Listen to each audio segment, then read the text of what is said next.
আসসালামু আলাইকুম এভরিওয়ান।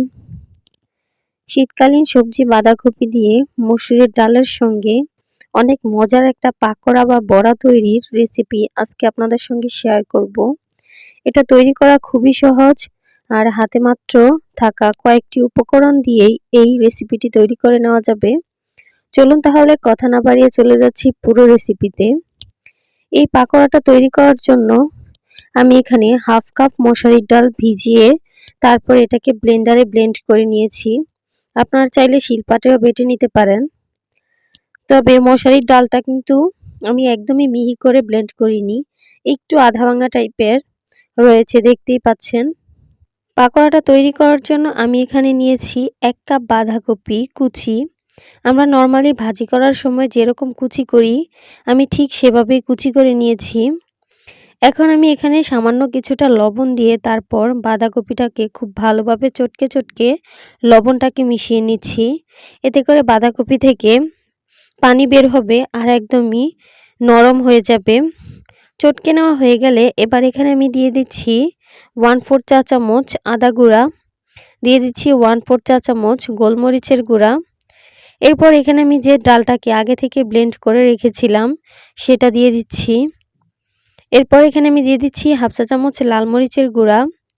এরপর দিয়ে দিচ্ছি 2 টেবিল চামচ ধনিয়া পাতা কুচি, দিয়ে দিচ্ছি 1 টেবিল চামচ কাঁচামরিচ কুচি, হাফ কাপ দিয়ে দিচ্ছি চালের গুঁড়া, 2 টেবিল চামচ দিয়ে দিচ্ছি পেঁয়াজ কুচি, হলুদ গুঁড়া দিয়ে দিচ্ছি হাফ চা চামচ, গরম মশলার গুঁড়া দিয়ে দিচ্ছি হাফ চা চামচ। এবার আমি এই সব কিছুকে একসঙ্গে খুব ভালোভাবে মিশিয়ে নিচ্ছি। সব কিছুকে হাত দিয়ে খুব ভালোভাবে মিশিয়ে নিতে হবে, এতে করে পাকোড়াটা খুব স্মুথভাবে তৈরি হবে। দেখতে পাচ্ছেন আমি সব কিছুকে খুব ভালোভাবে চটকে চটকে মিশিয়ে নিয়েছি। এবার আমি আপনাদেরকে দেখিয়ে দিচ্ছি পাকোড়ার শেপটা আমি ঠিক কীরকম করব। এভাবে কিছুটা মিশ্রণ হাতে নিয়ে এরকম হাত দিয়ে চ্যাপটা করে এরকম একটা গোল করে শেপ দিয়ে দিচ্ছি। আপনারা চাইলে যে কোনো শেপে তৈরি করতে পারেন।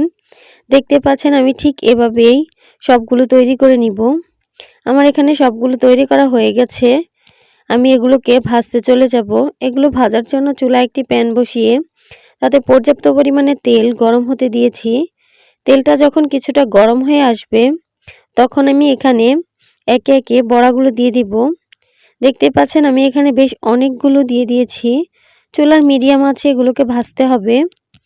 চুলার হাই হিটে যদি এগুলোকে ভাজেন তাহলে কিন্তু অতিরিক্ত হিটে উপর থেকে অনেক দ্রুতই কালার চলে আসবে আর ভেতর থেকে কাঁচা রয়ে যাবে। তাই মিডিয়াম আঁচে এগুলোকে ভাজতে হবে। এগুলো ভাজতে খুব বেশি একটা সময় লাগবে না, 8 থেকে 10 মিনিটের মতো সময় লাগতে পারে। এভাবে উল্টে পাল্টে গোল্ডেন ব্রাউন কালার করে এগুলোকে ভেজে নিতে হবে। দেখতে পাচ্ছেন আমার এখানে খুব সুন্দর একটা কালার চলে এসেছে।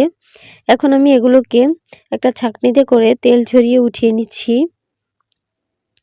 দেখতে পাচ্ছেন খুব সুন্দর হয়েছে আর খেতে তো কি বলবো অনেক বেশি মজার হয়েছে। খুবই ঝটপটভাবে এগুলো তৈরি করা যায়। আর সামনে যেহেতু রমজান মাস, রমজান মাসে কিন্তু ইফতারে এটা রাখতে পারেন।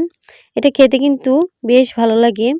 আর রমজান মাসে এক এক দিন এক একটা আইটেম তৈরি করলে আসলেই অনেক বেশি ভালো লাগে। রমজান মাসে তো খাওয়া দাওয়ার কোনো হিসেব নেই, তাই এটা রাখতে পারেন। আশা করছি আমার আজকের রেসিপিটি আপনাদের কাছে খুবই ভালো লেগেছে আর সহজও লেগেছে।